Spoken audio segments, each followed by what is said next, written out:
Hello friends, I hope कि आपने last exercise अच्छे से कंप्लीट कर ली होगी। अब हम नेक्स्ट एक्सरसाइज करने से पहले सीखेंगे कि इरेशनल नंबर को किस तरह से हम नंबर लाइन पर प्लॉट करते हैं। ये पूरी एक्सरसाइज इसी पर बेस्ड है। तो सबसे पहले हम देखेंगे √2 को कैसे प्लॉट करें। हमें जितने भी नंबर्स प्लॉट करने हैं उसमें हमें यूज़ करनी है पाइथागोरस थ्योरम, जो हमने लास्ट क्लास में पढ़ी थी। तो पिछली क्लास हमने पढ़ा था हाइपोटेन्यूज का स्क्वायर इक्वल्स टू परपेंडिकुलर का स्क्वायर प्लस बेस का स्क्वायर। अब उसमें एक राइट एंगल ट्रायंगल में क्या होता है, वन एंगल होता है 90 डिग्री का, और एक होता है हाइपोटेन्यूज और बाकी होता है परपेंडिकुलर एंड बेस। तो हम इसी का यूज़ करके यहाँ पर नंबर लाइन पर अपना रेशनल नंबर प्लॉट करने वाले हैं। तो फर्स्ट ऑफ ऑल मैं अगर √2 को प्लॉट करना चाहूँ तो √2 को मैं कैसे लिख सकती हूँ, अंडर रूट में 1 + 1।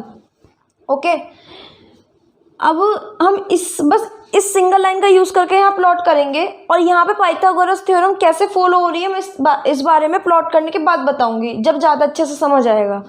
तो मैं यहाँ ओरिजिन से मैंने शुरू किया, O पॉइंट लिया, 1 यूनिट्स तक गई, 1 यूनिट तक गई और इस पॉइंट को लिया मैंने A। फिर अपने कंपास का यूज़ कर या प्रोटेक्टर का यूज़ कर यहाँ पर 90 डिग्री का एंगल बनाऊंगी।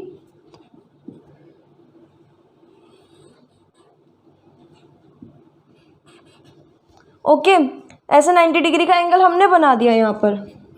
अब पहली 1 यूनिट हमने यहाँ कंप्लीट कर ली, दूसरी 1 यूनिट हम कंप्लीट करेंगे A पॉइंट से।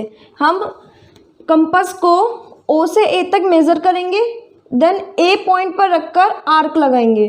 तो हमने लगा लिया आर्क, ये 1 यूनिट की आर्क हो गई। ओके, अब हम क्या करेंगे, यहाँ जहाँ पे आर्क लगी है इस पॉइंट को B कंसीडर कर लेते हैं और अब मैं O को B से ज्वाइन कर दूंगी। तो मैं O को B से ज्वाइन कर देती हूँ। तो ये जो हमारी लाइन आई है OB, ये है √2। ओके, अब मैं क्या करूँगी, कंपास को लूँगी और OB को मेज़र करूँगी इस तरह से। मेज़र करने के बाद O पॉइंट से नंबर लाइन पर आर्क लगाऊंगी इस तरह।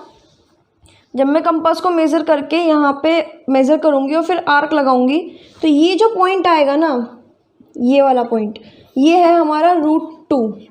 मतलब O से लेकर ये पॉइंट D तक √2 है। ओके, अब मैं इसमें बताती हूँ यहाँ पाइथागोरस थ्योरम को हमने कैसे यूज़ किया। अगर मैं इधर देखूँ, यहाँ पे हाइपोटेन्यूज क्या है, √2, बेस 1, परपेंडिकुलर 1। ठीक है, तो अगर मैं इसमें थ्योरम लगाऊं हाइपोटेन्यूज का स्क्वायर इक्वल्स टू परपेंडिकुलर का स्क्वायर प्लस बेस का स्क्वायर, तो यहाँ हाइपोटेन्यूज का स्क्वायर हो जाएगा √2 का whole square equals to 1 square plus 1 square. अगर मैं इस स्क्वायर को इस साइड लाती हूँ तो क्या हो जाएगा, उधर रूट लग जाएगा और इन दोनों के 1 का स्क्वायर क्या होता है, 1, 1 + 1। तो ये जो इक्वेशन है हमने ये इसी से तो बनाया, सब सेम आ गई ना। तो हमने पाइथागोरस थ्योरम का यूज़ करके प्लॉट किया है। अब यहीं पर एग्जाम्पल 3 में क्या बोला है, एग्जाम्पल 3 में √2 प्लॉट करने को बोला था, वो हमने कर दिया। अब एग्जाम्पल 4 में बोला है कि √3 को प्लॉट करो। अब √3 को हम कैसे प्लॉट करेंगे, अब इसको देखते हैं। √3 को मैं लिख सकती हूँ 2 + 1। ओके, अब ये 2 + 1 को मैं अब स्क्वायर में कैसे लिख सकती हूँ, इनको तो मैं 1 का स्क्वायर या 1 का स्क्वायर लिखूँ या 1 लिखूँ, बात एक ही है। जैसे ये 1 + 1 को 1 स्क्वायर प्लस 1 स्क्वायर लिखना था, ऐसे मुझे इसे स्क्वायर की फॉर्म में लिखना पड़ेगा जब भी मैं प्रॉपर लेंथ पता कर सकती हूँ। तो ये हमारी होएगी √2 का होल स्क्वायर प्लस 1 का स्क्वायर। ओके, तो मतलब मेरा जो बेस है यहाँ पर √2 है, परपेंडिकुलर यहाँ 1 है। तो इससे हमें डायरेक्ट पता चल रहा है अगर मुझे √2 लेंथ चाहिए तो सबसे पहले मुझे ग्राफ √2 का बनाना पड़ेगा। मुझे पहले √2 प्लॉट करना पड़ेगा नंबर लाइन पे, जब जाके मैं √3 कर सकती हूँ। मतलब √3 के केस में जब तक √2 में प्लॉट नहीं करूँगी मैं √3 प्लॉट नहीं कर सकती। तो √2 हमने प्लॉट कर लिया था पिछले एग्जाम्पल में। अब हम √3 को प्लॉट करने के लिए हमारे पास √2 की लेंथ थियरी, मैं इसको बेस कंसिडर करूँगी। जैसे मैंने 1 यूनिट को बेस कंसिडर करा था और यहाँ 90 डिग्री का एंगल बनाया था, ऐसे ही मैं OB को बेस कंसिडर करूँगी और 90 डिग्री का B से एंगल बनाऊँगी। तो ये मैंने 90 डिग्री का एंगल बनाया यहाँ से कंपास का यूज़ करके। ये बन गया 90 डिग्री का एंगल। ओके, अब फिर से √2 तो ये रहा OB। अब मैं B से लेकर इस लाइन पर 1 यूनिट तक की आर्क लगाऊंगी, क्योंकि दूसरी जो हमारी परपेंडिकुलर थी वो 1 यूनिट थी। तो आर्क लगने के बाद मैं अब O को इस पॉइंट E से ज्वाइन कर दूंगी। तो ये हमारा बन गया √3। अब ये जो OE है ये हमारा √3 है, जहाँ पर हाइपोटेनियस क्या है हमारा √3, बेस है हमारा √2, परपेंडिकुलर है हमारा 1। अब मैं OE तक कंपास को खोलूँगी और नंबर लाइन पे कट कर दूँगी। ओके, तो मैंने कट कर दिया यहाँ पर। तो ये हमारा है √3, मतलब O से लेकर ये पॉइंट, इस पॉइंट का मैंने नाम दे दिया मान लो P। OP जो है वो √3 के इक्वल है।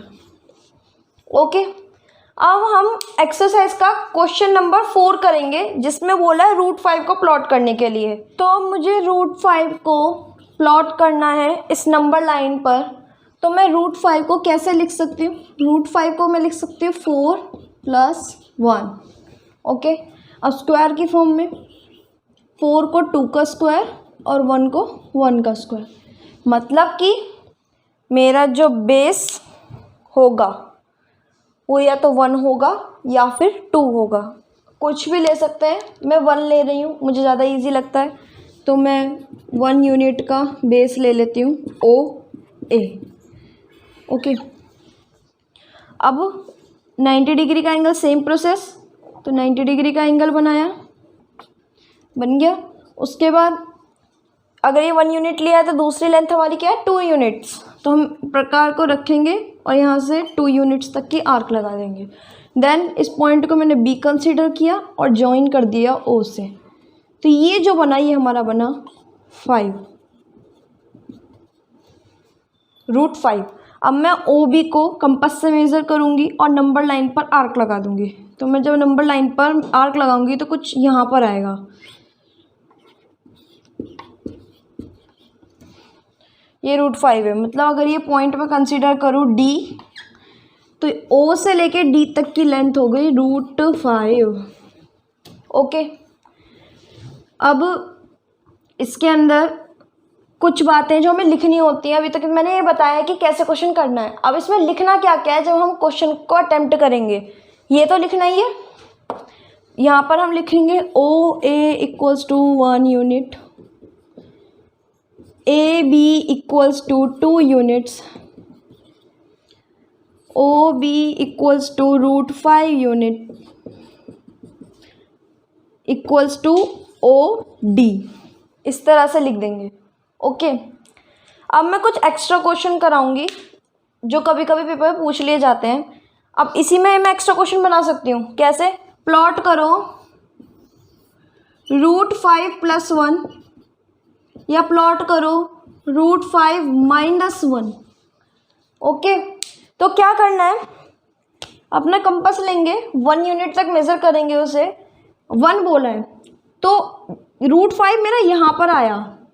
अब मैं कंपास को यहाँ रखूँगी D पॉइंट पर और 1 यूनिट तक की आर्क लगा दूँगी इस तरह से। तो यहाँ पे 1 यूनिट तक की आर्क लग गई। तो ये पॉइंट होगा हमारा √5 + 1 और मुझे -1 करना है तो यहाँ रखूँगी, आर्क लगाऊंगी, तो वो पॉइंट बन जाएगा √5 - 1।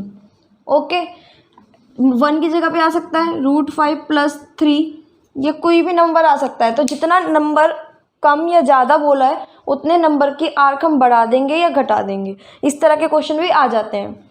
अब मैं होमवर्क दे रही हूँ कुछ क्वेश्चंस की जिनको हमें प्रैक्टिस करनी है। क्वेश्चंस है √26 का प्लॉट करना है, √17 को प्लॉट करना है एंड √37 को प्लॉट करेंगे। इन 3 नंबर्स को प्लॉट करके आपको दिखाना है। अगर इनमें से किसी भी नंबर पे प्रॉब्लम आती है तो आप बोल दीजिएगा, मैं वीडियो बना दूँगी।